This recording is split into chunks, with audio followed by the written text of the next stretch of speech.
Well, we just hit 300 episodes of Paper Napkin Wisdom.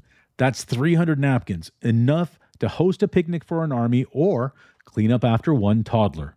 So to celebrate, I'm not giving you napkins, I'm giving you 3 free ebooks.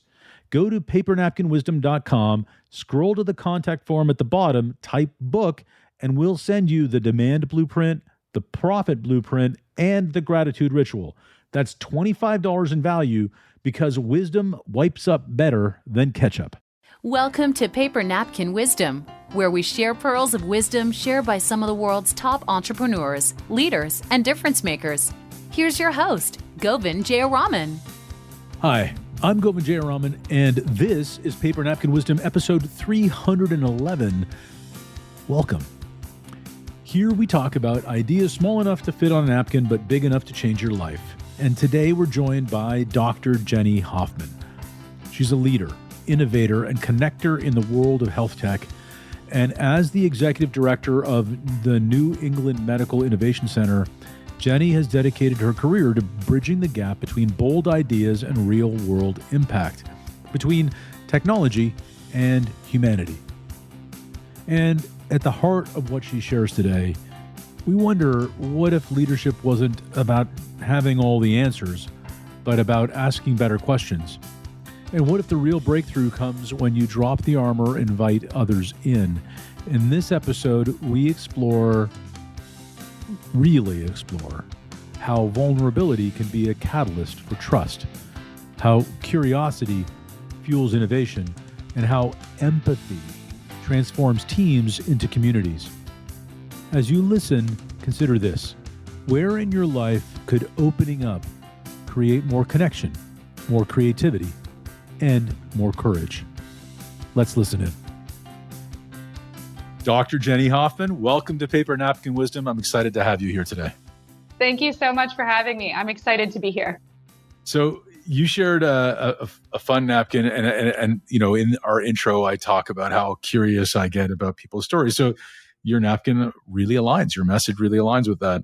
It says, open up, be vulnerable enough to lead with curiosity, empathy, and connection. Why did you share that with me? I shared that with you because I had a personal experience with a health crisis, and it caused me to lead my life differently. And I realized when I started leading my life differently that it was very rewarding and I had amazing results. So I wanted to share that with you and your listeners. Okay. So, personal health crisis, that sounds ominous. What happened? I was expecting my first child, my daughter, and when I went to give birth, first I should say, trigger warning if anyone's listening, and this is triggering for them. I had a long but uncomplicated labor. I was low risk. I'm the person who does all the preparation. So I had, done all the prenatal classes and done everything I could to prepare. And yet, right after my daughter was born, I started having severe pain. And it was far worse than labor pain. I was telling the doctors 10 times worse. And yet, there was no clear problem. And so I was told, don't worry about it. You should be okay. And the pain just kept getting worse and worse. And it turns out that I was experiencing postpartum hemorrhage. And I lost 2.2 liters of blood and needed an emergency procedure right then. So we couldn't make it to an operating room or anything. So I had no anesthesia. And then also had to have a follow-up surgery 10 weeks later, had to have physical therapy for 2 years, did talk therapy to try to get over the PTSD that I experienced from the situation, and realized that nearly cost me my life. So one of the reasons why your story, and it's going to make me emotional, one of the reasons why your story hit me when I heard about it was that happened to my wife. On our second child, perfectly normal first labor and delivery, and she had a situation where she was hemorrhaging. No one knew it. And if she didn't get up to take care of our daughter, no one would have realized it. And I was completely unaware of the situation because she sent me home. And again, if she hadn't sent me home, we don't know what would have happened, because I would have taken care of our daughter when she was crying. So she got up to take care of her, and that's when she discovered that she was having a hemorrhaging problem. So this is a real thing. I mean, this is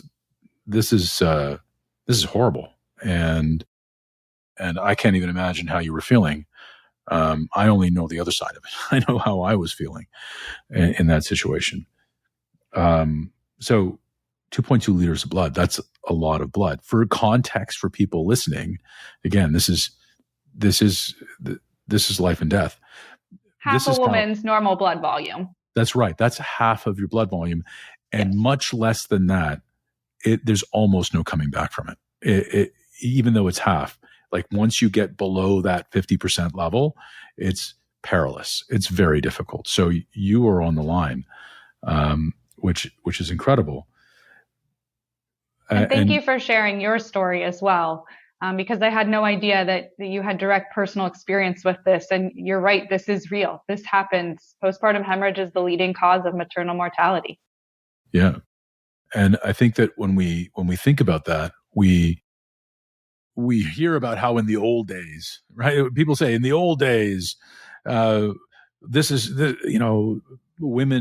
mothers died in childbirth, and it was a statistic, but it's incredible to be confronted with it. So you obviously had this incredible, unbelievable experience. And how long did it take you to recover following all the therapy, physical and psychological, mental, to come into yourself? Fully recover was probably 2 years. Right. I was certainly, for months, I was not physically recovered at all.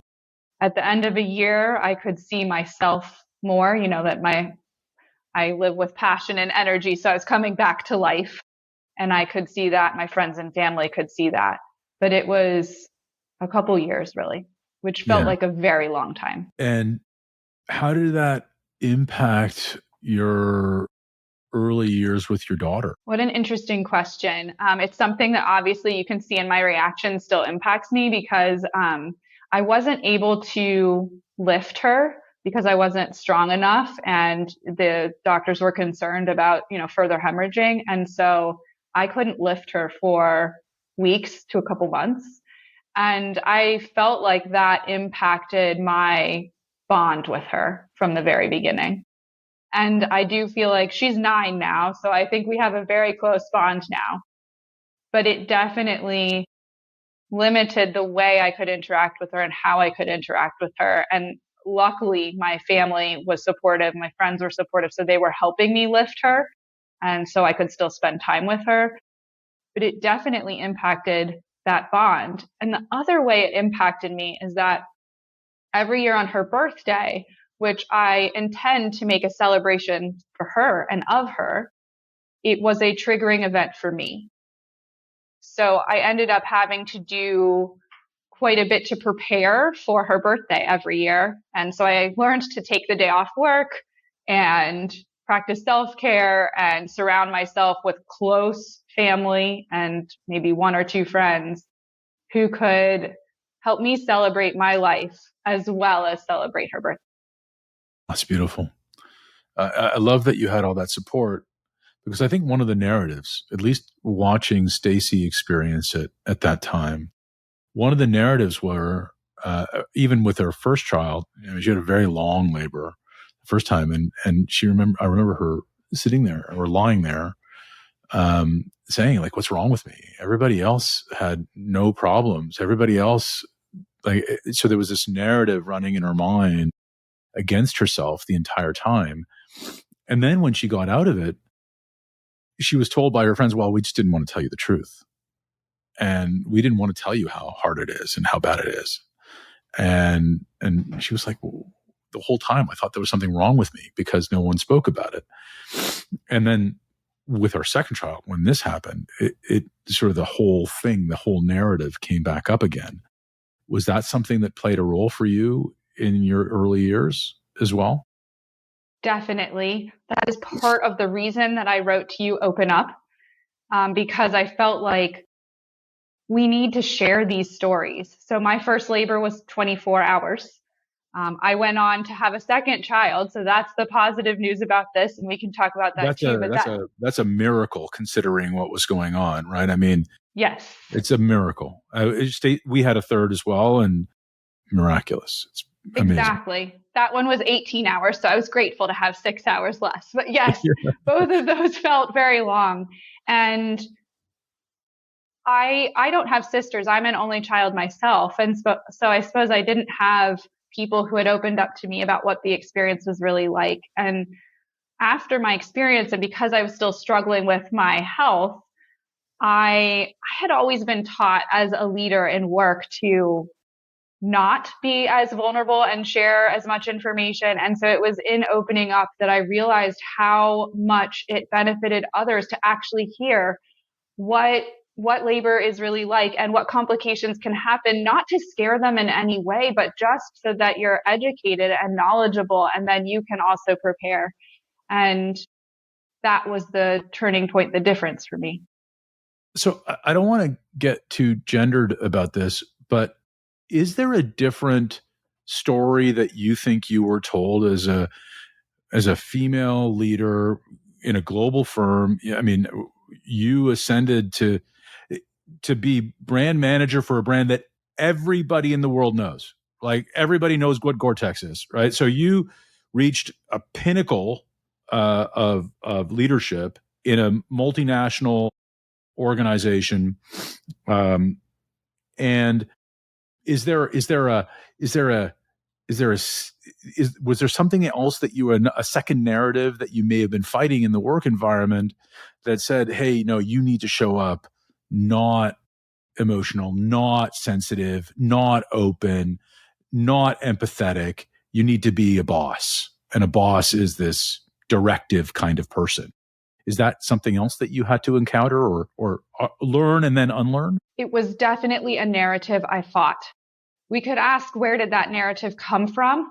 Some of it, I think, is the society, the overall culture in which we live in. Some of it, I don't think the company or organization necessarily told me that, but that was the narrative that I heard and that I felt, to the point where there was even a time when a boss of mine said, be more like a man.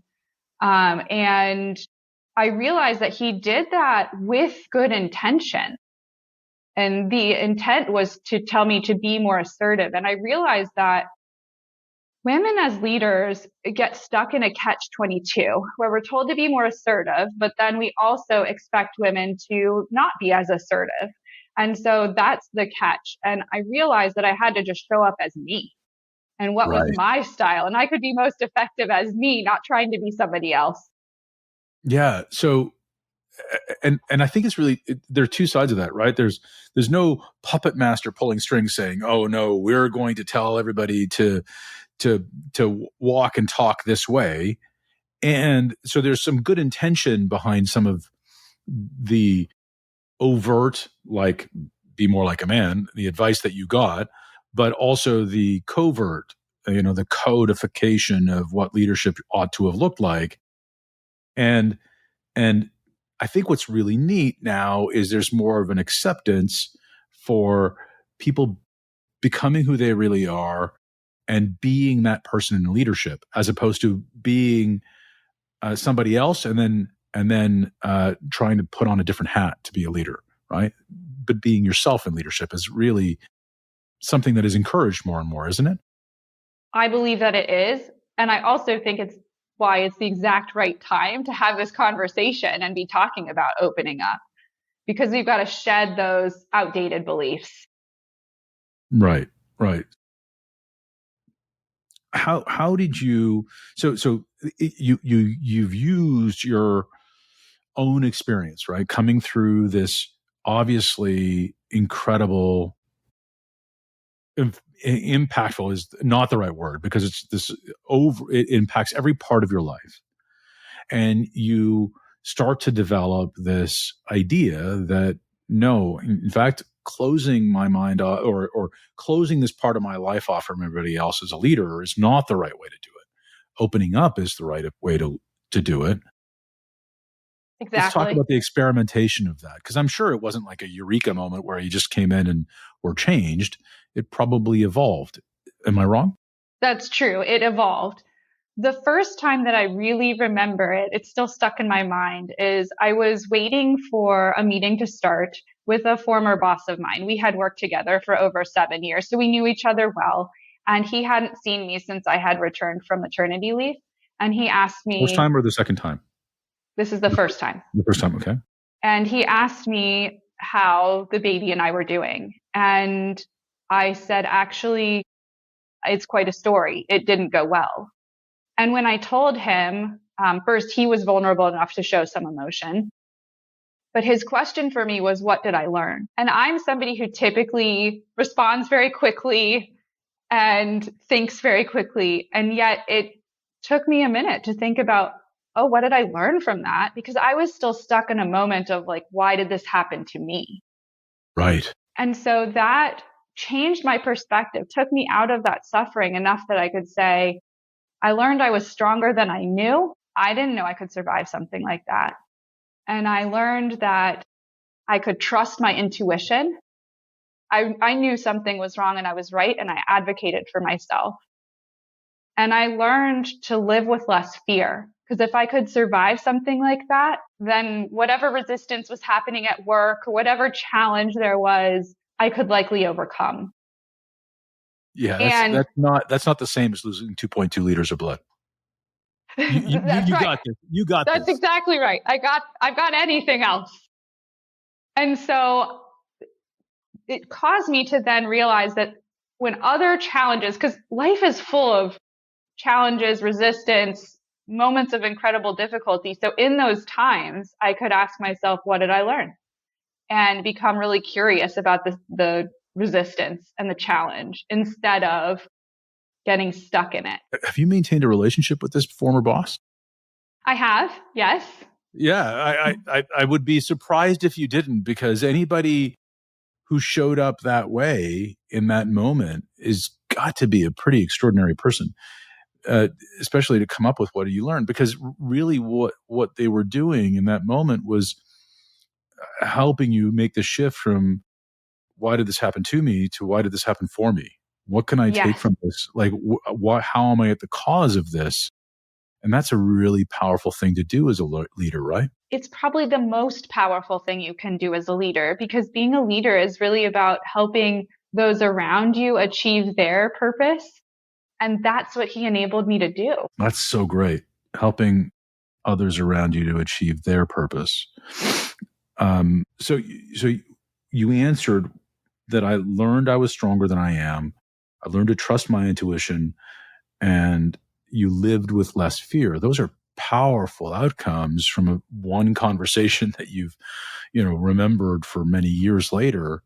And obviously it's informing this napkin that we've created, or that you've shared with me, or that you've created. And let's talk about the evolution. So when you observed those learnings, what changed from you? Like, obviously you applied some of them more consciously afterward, didn't you?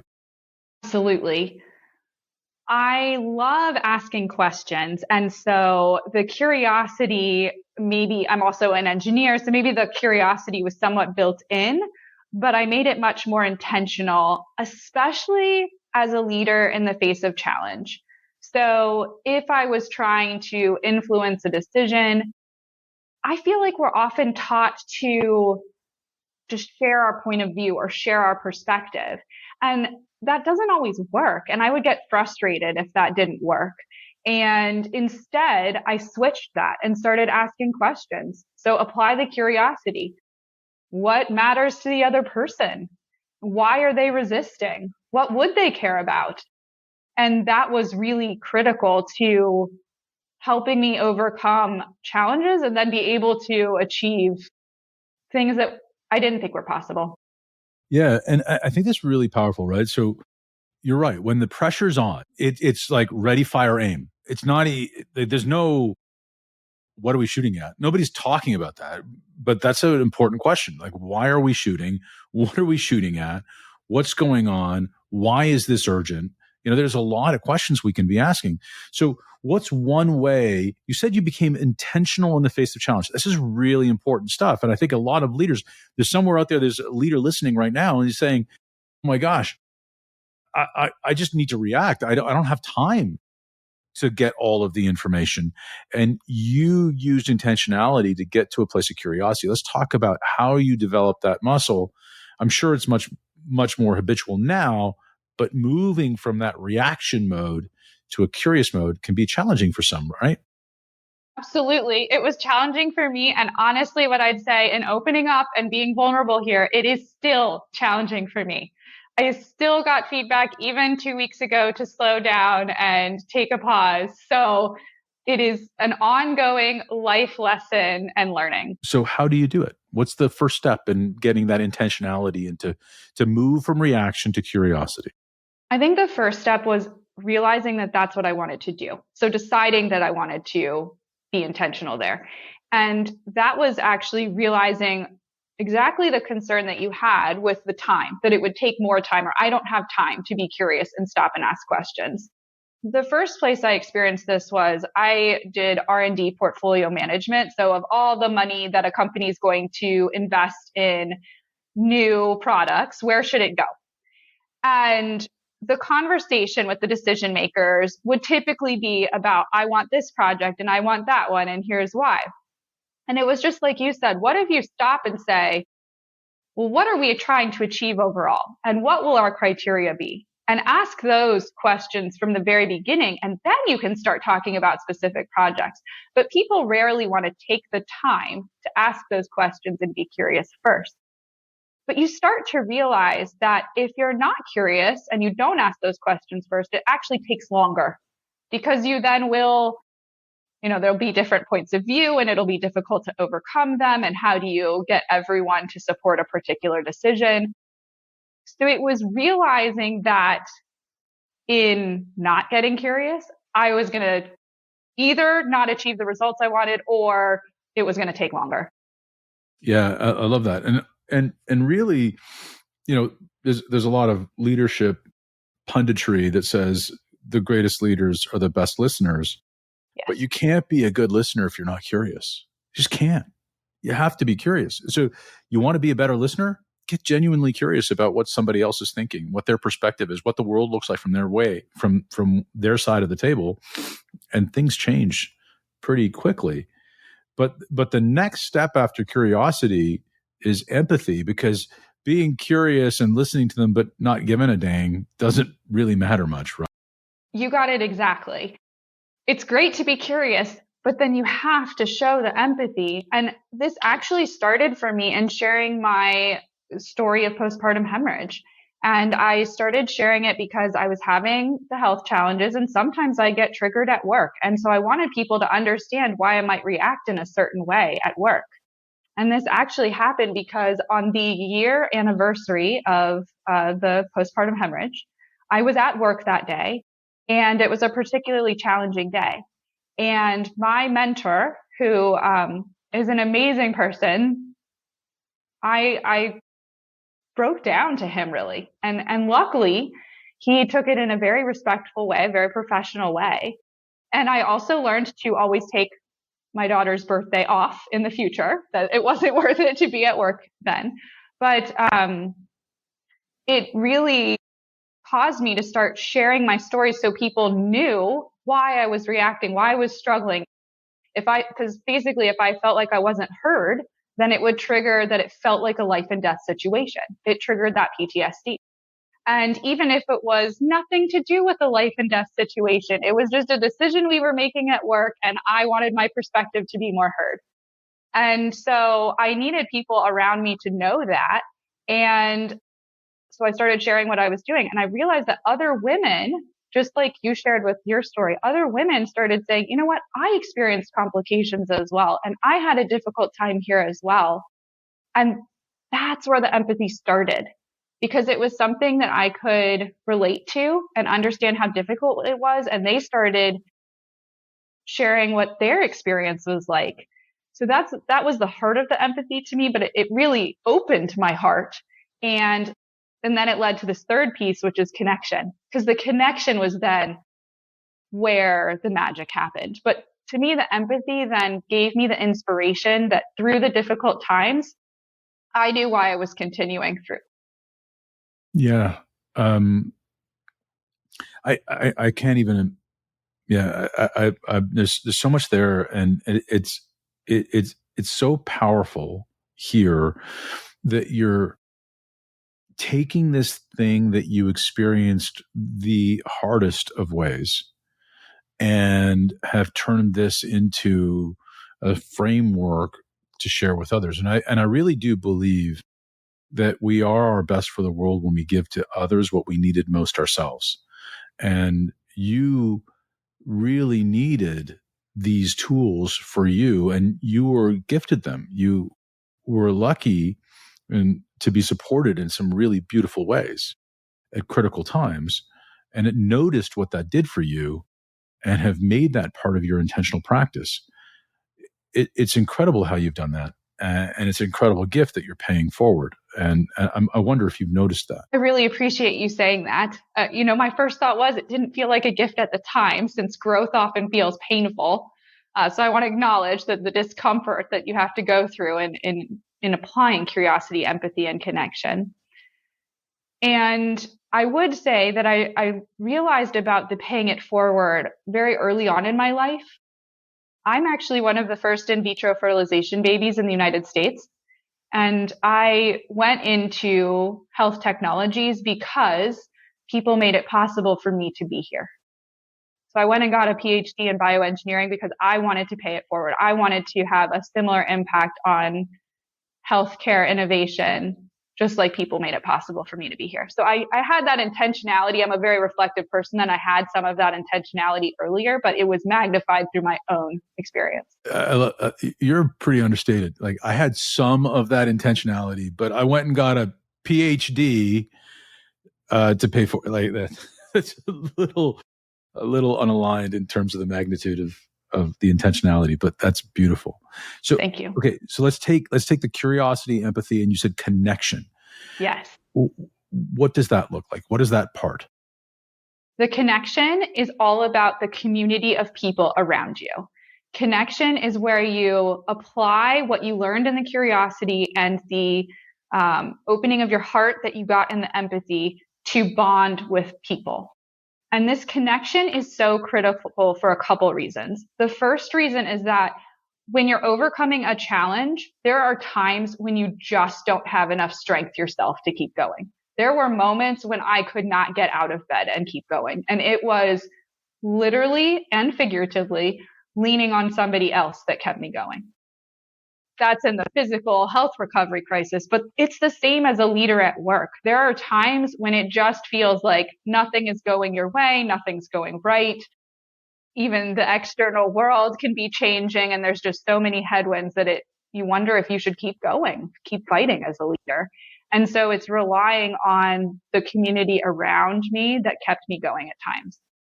That connection also, though, is critical because there were times when I had an idea for developing a new medical device, and there wasn't enough people and funds to support it.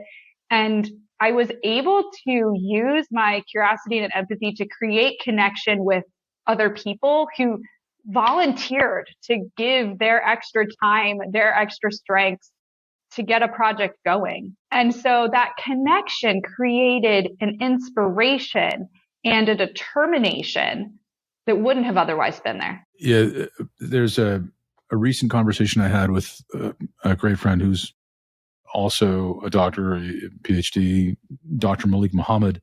And Malik shares connection plus challenge equals change. And really, change is the wrong word. He likes transformation there, but it doesn't have a nice alliteration. So he replaced transformation with change. So, but his idea is that truly connection is the capital that we require to challenge people, to challenge norms, to challenge something and create transformation in the world. And it sounds like you're saying something very similar. And the idea that once you've been curious, once you've created opened your heart, then building the community is absolutely essential, and not just for the leader to execute, but also to the leader to get support through those Exactly. difficult times. Yes. And he said it very well. And I would agree with what you repeated there, that it's also about, we often think about creating a team to support the leader's vision. But what if it's not only about supporting the leader? I mean, the leader would have a vision, but it's also about supporting everyone's growth and being thinking about that growth of the community as a priority. Yeah, that's an ecosystem of growth as Exactly. opposed to just a well-oiled machine that's designed to deliver an outcome, which is this, sort of manufacturing line idea that is definitely outdated. And I think it goes back really neatly to your earlier comment about what a leader is there to do. It's to help other people to live their purpose, to grow their purpose. All of that is pretty closely tied together, isn't it? Absolutely. You can see that I'm a purpose-driven person and leader. And I see that that's the definition of leadership for me.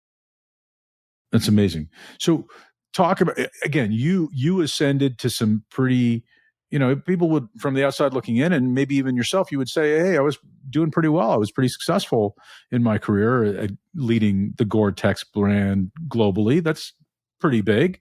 I've got some Gore-Tex around the house, so everybody would agree.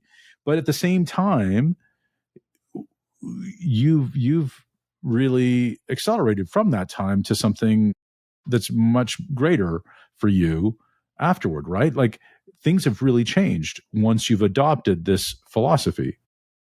Isn't that true? Yes, absolutely. So first, within the corporate environment, things changed for me and I felt like I was able to accomplish even more. So that was amazing. That allowed some of that acceleration in my career. But also it helped me realize that I had this idea of the type of role that I would want in my career. And it was exactly those that you mentioned. And then when I got there, I realized that's not the peak of the mountain. There's more to my life. There's more to my career as well. And so I ended up going back into the startup world and wanted to work specifically in areas of passion for me. So I wanted to go back and work in women's health because of my experience. And I knew how much innovation and investment is needed in improving women's health. So I have worked both in women's health technologies to address some of the experience that I've had as well as others, and also have created a collection of stories of other maternal complications, so stories like my own. And I realized so much of the data in maternal complications was really around maternal mortality. So when people don't survive, and yet we have this wealth of women who do survive, and there's so much we could learn from them. So I recently got 103 stories of maternal complications. And of course, I'm an engineer with a PhD. So I analyzed all of the data, looked for trends about where there's opportunity to improve the situation. I'm sure there's more than one quadratic equation involved. That's right. I think that's, again, it gave me sort of goosebumps when you talked about it, but you're right. The focus is on mortality, and a lot of healthcare is about avoiding death as opposed to promoting life. And what if we picked up the clues around the women and the stories and the data that supports those stories of survival and thriving, and we're able to de-risk for those instead, right? What a brilliant idea. And that's what it sounds like you're working on. That's it exactly, because I realized that the impact, at least in my situation, let's take me as the example, the impact to the health crisis was really underestimated based on our traditional calculation of impact. So, for example, the CDC did a study of maternal complications My case wasn't even included in that because you had to have at least 4 blood transfusions to be included, and I only had 3. Well, I think that that's a severe underestimation then of the impact of maternal morbidity, and morbidity being complications due to an unforeseen outcome that have, a quality of life impact. And so that's where I saw that the only place to get the true impact and the true incidence, so the true rate of these complications happening, is to go to the survivors themselves. Amazing. And it's so true that we've sort of got this backwards, right? Because when someone hears 4 transfusions, that's a lot. If someone heard 2 transfusions, that's still a lot. Like most people in their entire lives don't even get 1. If you need any transfusion, something has not gone according to plan, and we should look at how we don't need transfusions in the future. Right. So this is a big deal.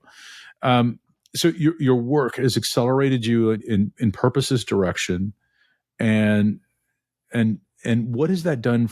It's great to talk about your career, but what has that done for you, Jenny? Like, how has this promoted your own growth and healing through all of this? First, in terms of healing, the fact that we can talk about my experience and I'm able to talk about it, without getting upset or being triggered in any way, that shows healing right there.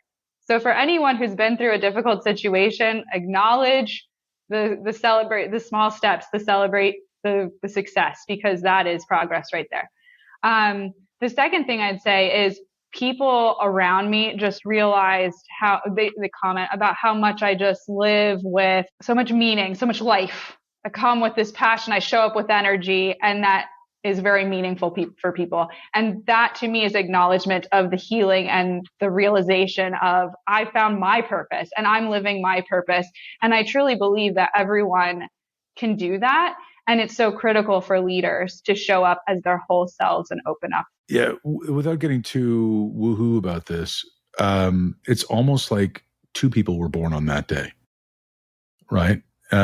You were reborn into something much greater at the same time that you gave birth to your daughter. And I think that's, it's beautiful. It's powerful. And that's the thing that I'm sitting with. It's such a gift. And it's so amazing that you're willing to share that with the world. I hadn't thought of it that way. And obviously I'm having a reaction right now thinking of it that way. So thank you. Yeah, no, it was the first thing that came to me as you shared your short story. This is a very emotional podcast for me and for you, and I want to thank you for sharing that so openly with me and sharing the space with me. It's a beautiful container for this conversation. So I'm going to appreciate you for being. It's one thing to be vulnerable enough. It's another thing to sit here and cry with a total stranger on across Zoom, Riverside, or whatever tool we're using. So that's number 1. Number 2, this is the part of the conversation where we express gratitude. So I wanted to appreciate you first. It comes from a napkin that a dear friend, John Rulin, shared with us 11 years ago. What you appreciate appreciates. And his idea was that when you appreciate people for who they are, they appreciate and value not just for themselves, but for the community and the world around them. Sounds very aligned with what your work is all about. He started a movement around it, and he suddenly passed away, unfortunately, last year. And in honor of him, and we are paying forward his message, and we're asking every guest to appreciate somebody. Is there someone you'd like to shout out and appreciate today? What a great plan to do a shout out. So thank you for asking. First thing I would say is I could only be here for many people. So there's actually a long list of shout outs that I could do. But today I'm going to shout out Farah, because Farah connected with me after she shared her own health crisis. And then she helped me with collecting the stories and figuring out how to analyze them in maternal morbidity. And I couldn't have done it without her. Of course, that shout out is also knowing that there are many other people who have had an impact on my life. That's beautiful. Thank you for joining me, Jenny. Thank you so much for having me. I really enjoyed the conversation. Me too. What a powerful conversation with Dr. Jenny Hoffmann. Her napkin, open up, be vulnerable enough to lead with curiosity, empathy, and connection, isn't just a phrase, it's an invitation. And it's an invitation that I took today. Jenny reminded us that real leadership begins when we allow ourselves to be seen, when we trade perfection for presence, when we choose to ask instead of tell, and listen instead of defend. So here are a few takeaways to keep close. Vulnerability creates trust. It's the doorway to real connection. Curiosity keeps your leadership alive. It transforms direction into discovery. Empathy bridges difference. It reminds every person that they matter. Connection is what turns a group into a team and a mission into a movement. Openness is not weakness, it's strength made visible. So here's my challenge to you. Grab a napkin and jot down where in your leadership you could open up and share it with us at #Paper Napkin Wisdom, because the wisdom you write today might be the spark someone else needs tomorrow. And look, if this conversation moved you, yes, subscribe, leave a review, but most importantly, share this episode with someone who leads from the heart and needs to hear Jenny's story. Until next time, remember, small ideas written with intention can change everything when you open up and let others in. Make it a great day.